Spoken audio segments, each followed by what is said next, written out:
नमस्कार दोस्तों, स्वागत है आपका एक बार फिर से ब्रेन रूट क्लासेस के अंदर। दोस्तों आज हम डिस्कस करेंगे हमारा लास्ट टॉपिक इस रॉक सीरीज का, जो कि मेटामॉर्फिक रॉक्स, जिन्हें हम रॉक्स ऑफ ट्रांसफॉर्मेशन भी कहते हैं। ये सिर्फ पत्थर नहीं है, ये हमारी धरती के डायनेमिक प्रोसेस की लिविंग डायरी है। नाम से ही इसका नेचर पता चलता है, मेटामॉर्फिक। ये जो है दो वर्ड से आया है, मेटा जिसका मतलब होता है चेंज और मॉर्फ जिसका मतलब होता है फॉर्म, यानी कि मेटामॉर्फिक रॉक्स का अर्थ हुआ रॉक ऑफ चेंज्ड फॉर्म। इनका जो जन्म है वो बाकी रॉक से अलग है।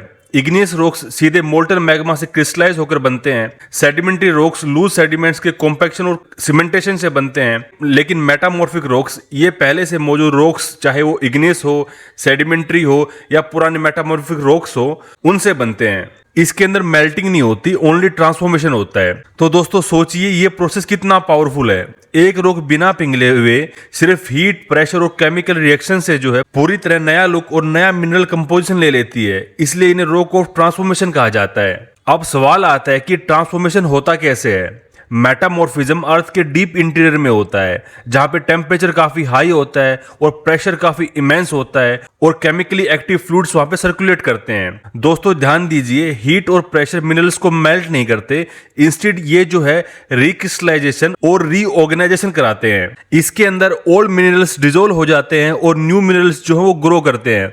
ग्रेन साइज जो है वो बदल जाता है, टेक्सचर जो है वो भी चेंज हो जाता है, लेकिन रॉक जो है सॉलिड स्टेट के अंदर ही बना रहता है। अब देखते हैं पीवीटी कंडीशंस को। जियोलॉजिस्ट अक्सर तीन की फैक्टर्स का नाम लेते हैं, प्रेशर, वॉल्यूम और टेम्परेचर, जिन्हें शॉर्ट में पीवीटी कंडीशंस कहा जाता है। जब इन तीनों में ड्रामेटिक चेंज होता है तभी मेटामॉर्फिज्म संभव होता है। प्रेशर जो है रॉक्स के ग्रेन्स को कंप्रेस करता है, मिनरल्स को अलाइन करता है। उसके अलावा टेम्परेचर जो है केमिकल रिएक्शन को एक्सेलरेट कराता है और साथ साथ जो नए मिनरल्स हैं उनको स्टेबलाइज करवाता है। इसके अलावा वॉल्यूम जो है वो भी बदलता रहता है, क्योंकि मिनरल्स जो है वो डेंसिफाई या एक्सपेंड हो सकते हैं। अब समझते हैं ये जो कंडीशन है प्रैक्टिकली कैसे डेवलप होती है। सबसे पहली कंडीशन है बरियल बाय टेक्टोनिक फोर्सेस। जब टेक्टोनिक प्लेट्स आपस में कोलाइड करते हैं तो माउंटेन्स बनते हैं। तो सेडिमेंट्री और इग्नियस रॉक जो है डीप क्रस्ट में पुश हो जाते हैं। ऊपर के रॉक्स का ट्रिमेंडस वेट नीचे के लेयर्स पर दबाव डालता है। डेप्थ बढ़ने के साथ साथ जो टेम्परेचर है वो भी बढ़ने लग जाता है। लगभग हर 30 से 35 मीटर डेप्थ पर 1 डिग्री सेल्सियस का जो टेम्परेचर है वो राइज कर जाता है। इस कॉम्बिनेशन से मिनरल्स रीअरेंज और रिक्रिस्टलाइज हो जाते हैं। इसके बाद आता है इंट्रूजन ऑफ मैग्मा। इमेजिन कीजिए मोल्टन मैग्मा क्रस्ट के भीतर राइज कर रहा है। उसकी इंटेंस हीट आसपास के सॉलिड रॉक्स तक पहुंच जाती है। रॉक्स जो है मेल्ट नहीं होते, लेकिन हाई टेम्परेचर मिनरल स्ट्रक्चर को बदल देता है। इसे हम थर्मल या कॉन्टैक्ट मेटामॉर्फिज्म का पहला स्टेप कह सकते हैं। उसके बाद आता है tectonic stress and shearing. Plate सिर्फ कोलाइड नहीं करती, कई बार एक दूसरे के अगेंस्ट स्लाइड भी करती हैं। इससे रॉक्स पर जो डायरेक्शनल प्रेशर पड़ता है, रॉक्स जो है क्रश, फोल्ड और स्ट्रेच होते हैं। मिनरल्स एक पर्टिकुलर डायरेक्शन के अंदर अलाइन हो जाते हैं, जिसे हम बाद में फॉइलेशन के रूप में पहचानते हैं। इस प्रोसेस के अंदर जो ओरिजिनल रॉक था उसे जियोलॉजिस्ट पेरेंट रॉक या प्रोटोलिथ कहते हैं, और ट्रांसफॉर्मेशन के बाद उसका मिनरल कंपोजिशन, टेक्सचर और कई बार तो है उसकी डेंसिटी तक बदल जाती है। अब जो है मेटामॉर्फिज्म की टाइप्स को देखते हैं। सबसे पहले देखते हैं डायनामिक मेटामॉर्फिज्म को। ये जो है फोल्ड जोन में होता है, जहां पे इंटेंस शीयरिंग और क्रशिंग रॉक्स को मैकेनिकली डिफॉर्म करते हैं। केमिकल कंपोजिशन ज्यादा चेंज नहीं होती, लेकिन जो टेक्सचर है वो स्ट्रिक्ट या पल्वराइज्ड हो जाता है।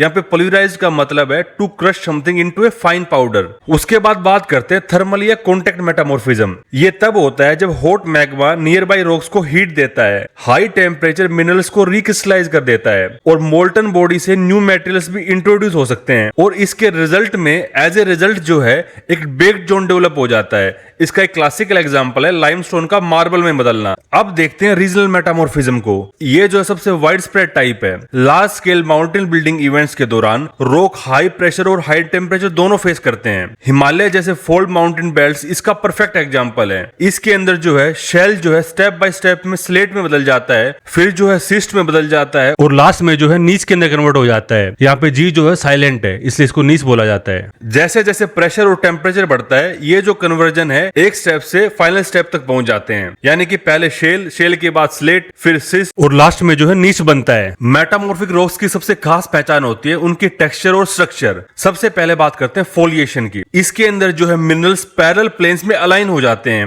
रॉक्स आसानी से थिन शीट्स में स्प्लिट हो सकता है। स्लेट, सिस्ट और नीच के अंदर ये जो फीचर है काफी साफ दिखता है। अगर बात करें लिनिएशन की तो इसके अंदर मिनरल्स जो है लीनियर पैटर्न के अंदर अरेंज हो जाते हैं। रॉक्स में स्ट्रीक्स या जो लाइंस जो हैं वो नजर आते हैं, वो बन जाते हैं। अगर बात करें बेंडिंग की तो इसके अंदर लाइट और डार्क मिनरल्स अल्टरनेट लेयर के अंदर सेग्रीगेट हो जाते हैं। इसका जो अच्छा खासा एग्जांपल है वो है नीच। नीच की जो स्ट्राइप्ड अपीयरेंस होती है वो काफी स्ट्राइकिंग होती है, ये देखने में बहुत अच्छी लगती है। दोस्तों ये जो टेक्सचर्स होते हैं अलग अलग टाइप के रॉक्स के ऊपर, ये जियोलॉजिस्ट को क्लू देते हैं। ये बताते हैं कि रॉक ने किस तरीके का प्रेशर और टेम्परेचर हिस्ट्री के अंदर फेस किया है। अब हम देखते हैं मेटामॉर्फिक रॉक्स की क्लासिफिकेशन। इनको दो कैटेगरी के अंदर क्लासिफाई किया गया है, फोलिएटेड और नॉन फोलिएटेड। पहले बात करते हैं फोलिएटेड रॉक्स की। फोलिएटेड रॉक्स के अंदर मिनरल्स की स्पष्ट अलाइनमेंट या लेयरिंग होती है।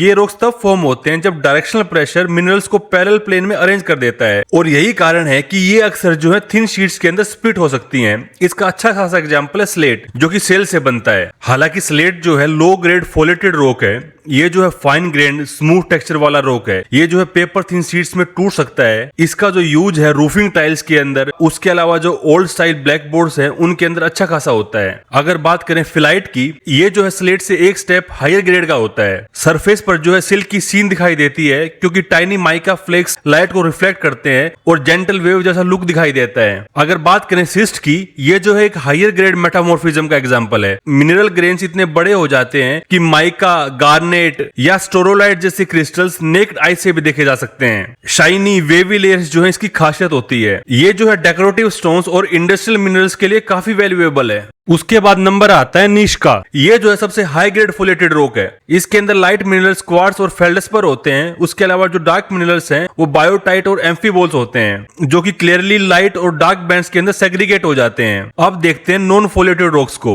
यहाँ पे जो स्टोरी है वो बिल्कुल अलग है। ये रॉक्स यूनिफॉर्म प्रेशर या सिर्फ हाई हीट में ही बनती हैं। मिनरल्स रैंडम इंटरलॉकिंग क्रिस्टल्स में ग्रो करते हैं, कोई विजिबल लेयरिंग इनके अंदर नहीं होती। इसका अच्छा खासा एग्जांपल है मार्बल, जो कि लाइमस्टोन या डोलोमाइट से बनता है। इसके अंदर कैल्साइट क्रिस्टल्स जो हैं वो आपस में फ्यूज होकर एक मोज़ेक पैटर्न बनाते हैं, और इसके अंदर जो इंप्योरिटीज होती हैं उनके कारण ही व्हाइट, ग्रीन, पिंक, ब्लैक इस टाइप के जो कलर हैं वो इसके अंदर डेवलप होते हैं। दोस्तों स्कल्पचर और आर्किटेक्चर जो है वो ताजमहल से लेकर जो मॉडर्न बिल्डिंग्स हैं आज की, उनमें हर जगह मार्बल्स का यूज करते हैं। मार्बल के बाद बात करते हैं क्वार्ट्जाइट की।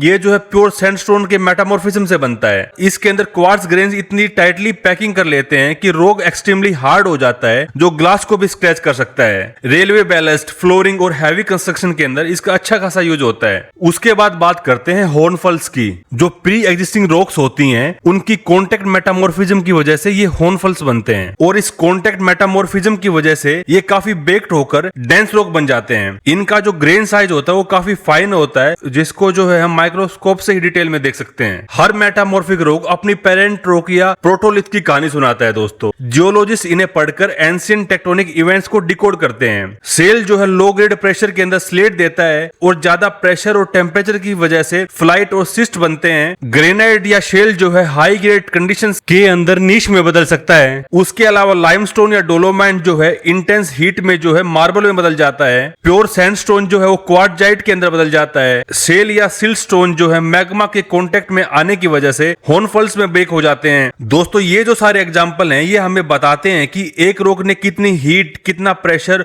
और कितने टाइम तक ये एक्सट्रीम कंडीशन सही है। दोस्तों अगर इनके यूज की बात करें तो ग्रेफाइट जो है उससे पेंसिल या लुब्रिकेंट्स बनते हैं। टाल्क जो है उसका यूज कॉस्मेटिक और सिरेमिक्स के अंदर होता है। गार्नेट का जो यूज है वो एज ए अब्रेसिव होता है। ये जो मैंने नाम लिए ग्रेफाइट, टाल्क, गार्नेट, ये सब जो है मेटामॉर्फिक रॉक से ही मिलते हैं। दोस्तों उसके अलावा इंडिया और वर्ल्ड के कई आइकॉनिक मोन्यूमेंट्स जैसे कि ताजमहल, खजुराहो के टेम्पल्स, ये जो है मार्बल और जेनेसिस जैसे मेटामॉर्फिक रॉक्स से बने हुए हैं। दोस्तों जियोलॉजिकली भी इन रॉक्स की जो इंपॉर्टेंस है वो काफी गहरी है। ये अर्थ के डीप इंटीरियर्स की प्रेशर, टेम्परेचर, हिस्ट्री को रिकॉर्ड करते हैं। माउंटेन बेल्ट्स कैसे बने, प्लेट कोलिजन कब और कैसे हुए, एंशिएंट क्रिस्टल मूवमेंट्स कैसे अनफोल्ड हुए, इन सब के क्लूज मेटामॉर्फिक रॉक्स में छुपे हुए हैं। जियोलॉजिस्ट जो है वो थिन सेक्शन को माइक्रोस्कोप के अंदर देखकर मेटामॉर्फिक मिनरल्स के ग्रोथ पैटर्न को स्टडी करते हैं। इससे जो है ये पता चल पाता है कि कितनी डेप्थ पर जाकर ये रॉक बनी है और कितने मिलियंस ऑफ ईयर तक इन्होंने हीट और प्रेशर को सहा है। तो दोस्तों मेटामॉर्फिक रॉक्स हमें सिर्फ ब्यूटीफुल पैटर्न्स और स्ट्रॉन्ग बिल्डिंग स्टोन्स नहीं देते,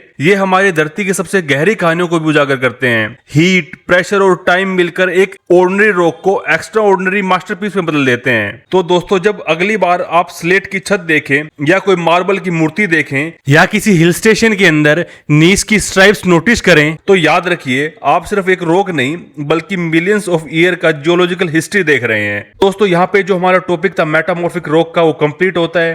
यहाँ पे हमने इग्नियस रॉक्स, सेडिमेंट्री रॉक्स और मेटामॉर्फिक रॉक्स सबको डिटेल में डिस्कस कर लिया है। दोस्तों अगर आपको ये टॉपिक अच्छा लगा हो तो कमेंट कर जरूर बताएं, अपने दोस्तों के साथ शेयर करें और बेल आइकन को दबाना बिल्कुल ना भूलें ताकि हर नई लेक्चर की नोटिफिकेशन आपको टाइम पर मिलती रहे। मिलते हैं अगले वीडियो में, तब तक के लिए धन्यवाद।